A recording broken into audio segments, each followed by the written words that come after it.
Maligayang araw sa ating lahat at masayang pagtitipon. Ang pagpapala ng Panginoon ay sumaatin sa lahat ng ating mga kaibigan, mga kapatid, mga kamag-anak, mga kapamilya na kasama natin ngayong araw na ito upang ipagdiwang ang araw ng pagsamba sa ating Diyos. Welcome po ulit sa Christ Life Online Fellowship at ang atin pong tatalakaying paksa ngayong araw na ito ay pinamagatang Unbelieving Believers. Why Right Believing Matters in the Age of Unbelief. Ito po ay isang ironic na title dahil paano magiging walang pananampalataya o hindi nananampalataya ang isang mananampalataya. At bakit pa kinakailangan ng isang tamang paraan ng pagsamba? At nasa mga huling panahon na ba tayo? At ang ibig sabihin ay panahon na ng kawalang pananampalataya? Laalamanan po natin at huhugutin mula sa mga kasulatan sa Biblia ang ating pagtalakay tungkol sa topic at subtopic na mayroon tayo ngayong araw na ito. Pero bago tayo pumunta doon ay atin munang ibigay ang ating pagtalakay sa isang panalangin. Panginoon, muli aasa kami sa iyong biyaya upang magawa namin ang gawain na ito. Ang aming pakikinig ay iyong pagpalain, ang pagtalakay namin. Maraming salamat, Panginoon, na sasamahan kami ng Espiritu mo ulit upang kami ay inspirasyonan, upang kami ay hikayatin at turuan sa pamamagitan ng iyong mga salita. Maraming salamat sa mga kaibigan at mga kapatid namin na kasama namin, na sama-sama mong bibigyan ng kalakasan, bibigyan ng inspirasyon, bibigyan ng panghihikayat at pagtuturo. Sa araw na ito, sa pagtalakay na ito, sa pangalan ng Panginoong Hesus. Amen. Unbelieving believers, why right believing matters in the age of unbelief. Meron ba talagang mga mananampalataya na hindi nananampalataya? Ito po yung 5 na pag-uusapan natin na nakapaloob dito sa ating title. Number 1, unbelieving disciples. Number 2, warning for our time. Number 3, alarming statistics. Number 4, grim reality. Number 5, a timely movement. Yan po yung 5 na ating pag-uusapan, kaya dahil madami siya, puntahan na po natin. Sa Matthew 14 verse 29 to 31, dito yung tagpo na si Jesus ay naglakad sa tubig sa gitna ng bagyo sa dagat at ganoon din si Pedro. Jesus said, "Come." So Peter got out of the boat and walked on the water toward Jesus. But when he noticed how strong the wind was, he became afraid and started to sink. He shouted, "Lord, save me." Immediately, Jesus reached out, caught hold of him, and said, "You have so little faith. Why did you doubt?" So tinawag siya at inimbitahan ng Panginoon na maglakad sa tubig si Pedro. Kasama ang mga alagad, siya ay lumusong sa tubig mula sa bangka. Pero nung kanyang mapansin na kung gaano kalakas yung hangin ng bagyo, siya ay natakot at nagsimula na siyang lumubog. Subalit siya ay sumigaw na tila baga nagdadasal, "Panginoon, iligtas mo ako," sabi niya. At dali-daling inabot siya ng Panginoon, hinawakan at sinabi sa kanya, iniligtas siya siyempre, iniahon siya, pero sinabi sa kanyang, "Bakit napakalit ng pananampalataya mo? Bakit ka nagduda?" So siya ay may maliit na pananampalataya, pero siya ay magiging haligi ng simbahan at pangangaral ng Ebanghelyo. Siya ay nagduda, di ba? Siya ay alagad. Siya ay mananampalataya, di ba? Pero dito ay meron lang siyang maliit na pananampalataya at meron siyang pagdududa. Kasi sa panapanahon, kahit ang mga mananampalatayang katulad ni Pedro, ay hindi rin sila nagpapatuloy na nananampalataya. They could be or they had been people like the apostles or the apostle Peter here na naging unbelieving believer. Nasaan yung mga iba na mga alagad? Yung 11. Hindi sila lumusong sa tubig, kundi sila ay nanatili sa bangka. Nagaantay. Siguro nagkakantsawan, siguro baka nagpustahan pa sila, di ba? Kung lulubog ba si Pedro o hindi. Pero ano kaya ang nangyari kung silang lahat ay lumusong? Ano kaya yung magiging epekto kay Pedro? Matatakot kaya siya sa bagyo at sa hangin? O siya ay matutuwa at magiging excited dahil ang lahat ay nagtampisaw at naglakad sa tubig. Pero kung si Pedro ay merong maliit na pananampalataya, ang kanyang mga kasamang 11, sila yung mga nananampalataya daw, pero sa tagpong ito, wala silang pananampalatayang katulad ng maliit na pananampalataya ni Pedro. So sila yung mga unbelieving believers this time. Number 1 sa discussion, the unbelieving disciples. So nakita natin kanina si Pedro, may maliit na pananampalataya at nagduda, pero yung mga alagad na iba, hindi man lang nila sinubukan na lumusong at maglakad. Mark 16 verse 11, nung si Jesus ay pinuntahan ng mga babae upang tingnan ang kanyang bangkay sa libingan, kasi siya ay inilibing na at namatay na siya dito, di ba, pangatlong araw. But when they hear that he was alive and had been seen by her, they would not believe it. Pero yung mga babae, lalong na si Maria at si Maria at Maria Magdalena ay nung nakita niyang wala na yung bangkay ng Panginoong Yesus, at eventually nagpakita si Jesus Christ sa kanila at kinausap sila, dali-dali siyang nag-report sa ibang mga alagad. Pero anong nangyari sa mga alagad na ito? Sa mga mananampalatayang ito, they would not believe it. Kahit na nakita na ni Maria Magdalena na siya ay buhay at nakausap pa nga siya.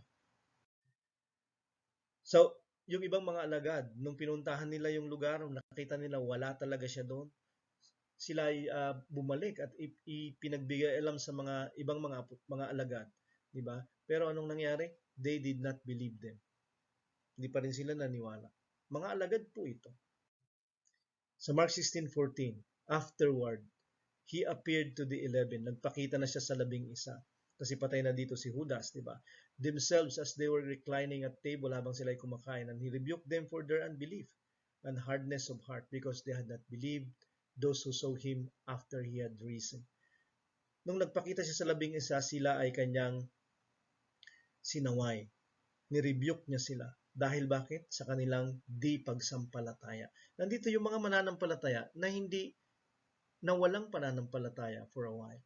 Ano ang hindi nila pininiwalaan? Na si Jesus Christ ay mamamatay at mabubuhay ulit after 3 days. Kahit na ipinapangaralan ni Jesus ito, hindi sila naniniwala.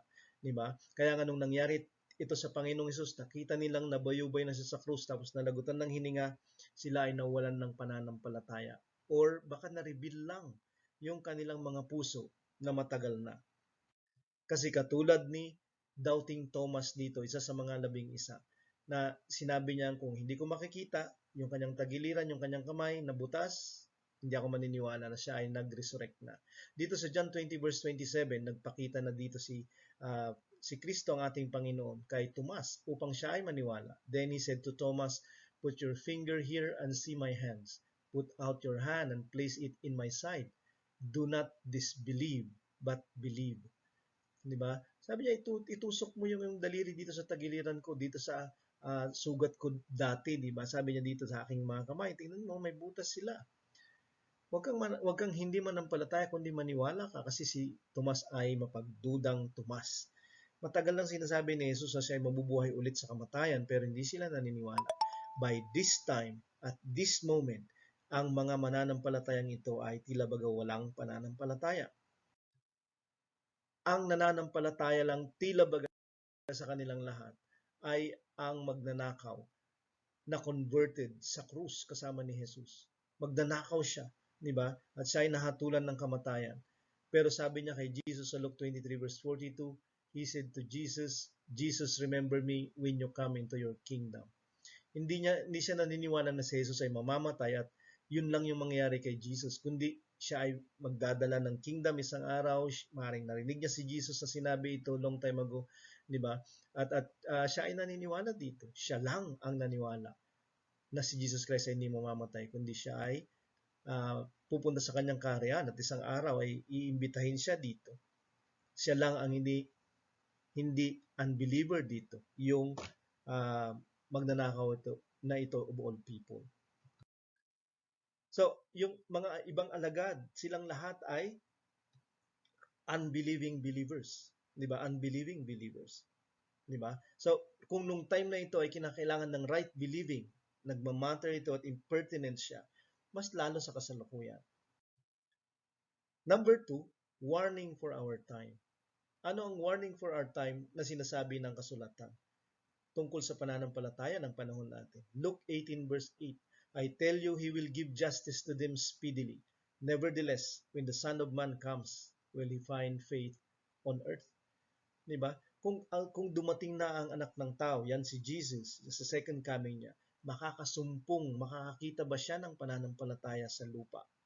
Ito ba ay isang warning lang upang tayo ay manampalataya pa rin na nagpapatuloy, lalong-lalo bago siya dumating? Kasi dadatnan niya yung mga taong ito na walang pananampalataya. Or ito ay isang panguhula na sinasabi ng Panginoon, ang dadatnan niyang sanglibutan ay walang pananampalataya sa sanglibutan. Kung ganun, may mangyayari bago siya dumating. May mangyayari in the last days. Sa 2 Thessalonians 2 verse 3, let no one deceive you in any way, for that day will not come unless the rebellion comes first, and the man of lawlessness is revealed, the son of destruction. Sabi niya, walang sino mang pwedeng mandaya sa inyo, kasi sabi niya, yung araw na yan, yung pagdating ng ating Panginoong Hesus, sabi niya ay hindi darating hanggat sa mangyari muna, come first, ang pagre-rebelde. Diba? Mangyari muna yung pagre-rebelde sa kadadating yung ang Panginoong Hesus. Mangyayari muna yung pagre-rebelde. Dadating yung man of lawlessness or man of sin, son of perdition, yung Antichrist. Diba? Saka darating ang Panginoong Hesus. Ano ang pagre-rebelde na mauunang mangyayari? 1 Timothy 4 verse 1. Now the Spirit expressly says that in later times some will depart from the faith by devoting themselves to deceitful spirits and teachings of demons. So sabi niya dito, sa mga huling araw, sa huling mga panahon, ang ilan ay mang-iiwan ng pananampalataya. Sila ay aalis sa pananampalatayang totoo. Ito ang rebellion o pagre-rebelde. Diba? Yun yung dahilan kung bakit walang madadatnan ng Panginoong Hesus na pananampalataya. Hindi sila titigil sa pagsampalataya, kundi mananampalataya sila hindi na sa mga aral at turo ng Panginoong Hesus at ng Diyos sa Biblia, kundi mga aral at turo na ng ibang mga elemento, mapandaya na mga aral ng ibang mga elemento ang kanilang ipapalit. Ano ang mga mapandayang mga aral na ito? Not necessarily satanic o devilish, kundi mga kasinungalingan. Mga kasinungalingan tungkol sa totoong mga aral o doktrina o yung mga sinasabi ng ating Biblia. So sila ay aalis, di ba? Sila ay tataliwakas, magre-rebelde. At yun yung dahilan kung bakit walang pananampalataya. Dahil mapapalitan ito ng ibang mga saligan ng sasampalatayanan ng mga tao. Ang number 3 is alarming statistics. Nangyayari na ba ito? O nasa atin na ba itong mga warnings na ito? Nandito ang isang survey ng American Theological Views, anong mga pananaw ng mga Amerikano tungkol sa pag-aaral tungkol sa Diyos o ng pananampalatayang Kristiyano ng lifewayresearch.com. Ito ay tungkol sa paniniwala tungkol sa impyerno at langit. Ang question, there are many ways to heaven. Maraming daan patungo sa langit o ibig sabihin tungo sa Diyos o kaligtasan. Maraming daan ng kaligtasan. Dapat ang sasabihin ng mga Kristiyano dito, iisa lang, wala nang iba pa, di ba? Walang ibang daan ang patungong langit. Kaya lang dun sa mga sinurvey nila na mga Protestants at mga Katoliko at mga born again, madami ang nagsasabing maraming daan patungo sa langit o maraming daan sa kaligtasan. Actually, majority ng mga Amerikano, 6 in 10 Americans, say hell is a real place. Pero ang sinasabi naman nila, maraming daan patungo sa langit. Ibig sabihin, maraming nagtuturo ng daan ng kaligtasan. Diba sabi ng mga Protestants, 33%. Maraming daan. Katoliko ang pinakamadami, 67%. Okay? Ang mainline Protestants, yung mga mga born agains at Protestants, sila ay 55%. So maraming nagsasabing maraming daan ng kaligtasan. Hindi totoo yung sinasabi ng Biblia. Ito ang sabi ni Jesus Christ nung dumating siya dito at nangaral. John 14 verse 6, Jesus said to him, I am the way and the truth and the life. No one comes to the Father except through me. So sabi ni Jesus, ako ang daan. Walang sinong makakarating sa Ama kundi sa pamamagitan ko lang. Ako ang katotohanan. Yun yung kanyang pangangaral. Ang sinasabi ni Jesus dito, ang daan patungo sa Ama, patungo sa langit, patungo sa kaligtasan ay exclusive. Siya lang. Diba? Pero ito ba ay pagpapasobra at extreme? Ito ba ay politically incorrect? Kung pag-aaralan mo yung ibang mga religion katulad ng Islam, ng Buddhism, ng Hinduism, lahat sila sinasabing ang daan lang nila yung tamang paraan. Kasi ang religion ay exclusive sa kanyang mga sinasabi. Kasi kapag sinabi niyang lahat ay totoo, lahat ay pwede, hindi siya pwedeng tangkilikin, di ba? Kaya nga lahat ang sinasabi ng Hindu, yung paraan lang nila yung tama. Ganon din ang Buddhist at ganon din ang mga Muslim. Kasi ang religion ay exclusive. Pero sabi ni Jesus, exclusive lang siya na daan patungo sa Ama, sa langit at tungo sa kaligtasan. John 3 verse 5, sabi pa ni Jesus, truly, truly, I say to you, unless one is born of water and the Spirit, he cannot enter the kingdom of God.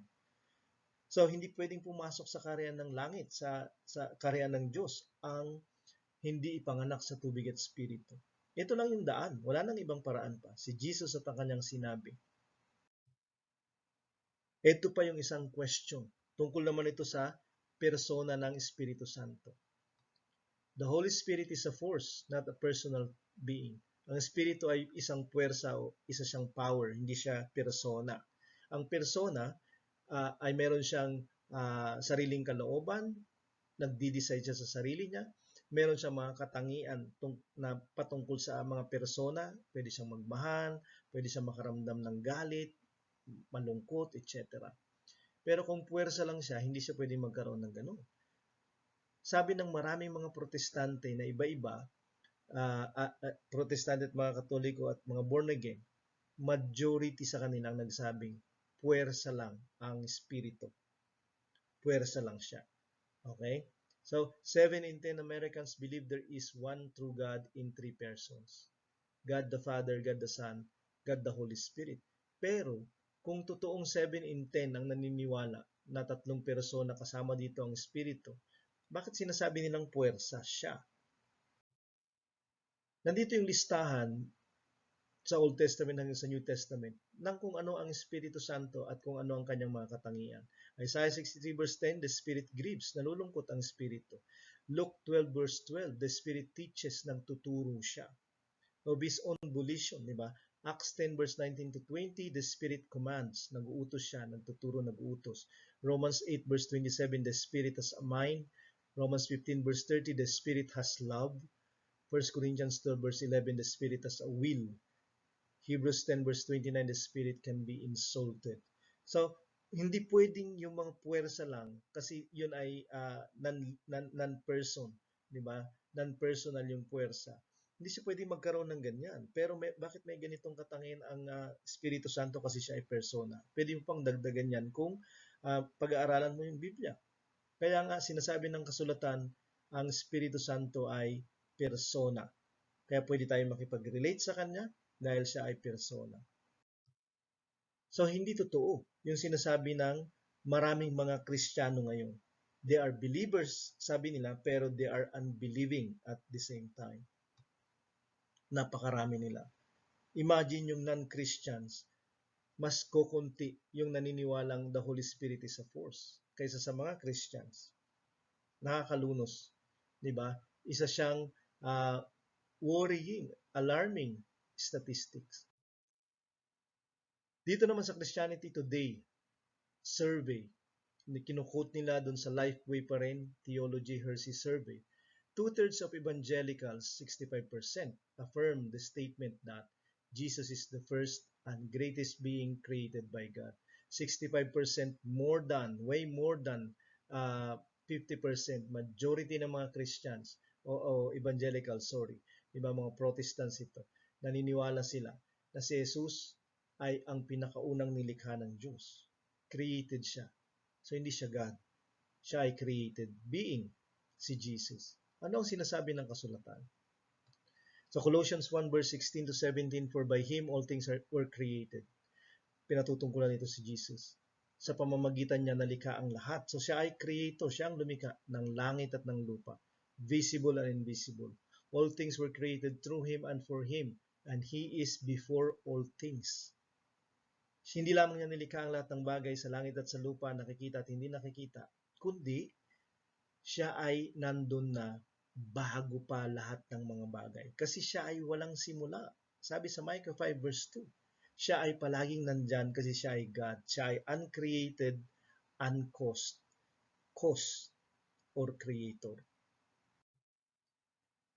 Ito ang hamon sa mga tao na nagbibigay ng kung ano-anong opinion nila at kung ano-anong mga masasamang patutsada nila laban sa pananampalatayang Kristiyano. Sabi minsan ng isang mananampalatayang si J.K. Chesterton, the Christian ideal has not been tried and found wanting. It has been found difficult and left untried.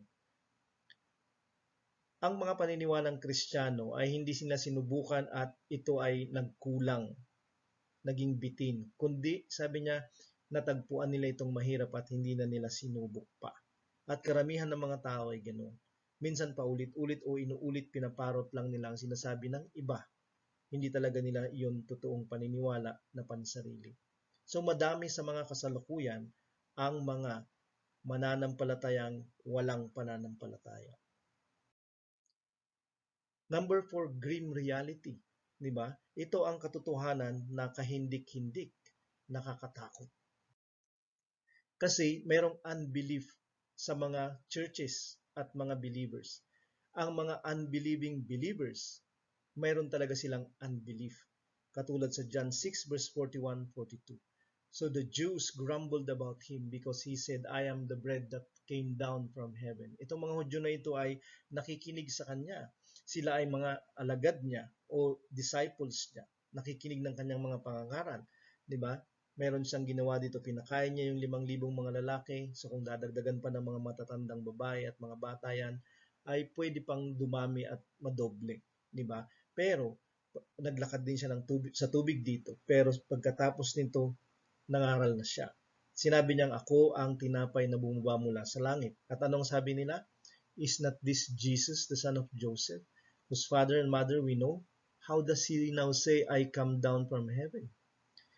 Hindi sila naniniwala na siya ay galing sa langit, na siya ay mayroong makalangit na kalagayan o kalikasan, ibig sabihin siya ay God, kundi siya yung si Jesus na tao, na anak ng taong si Jose, at meron siyang nanay na tao, at hindi siya galing sa langit.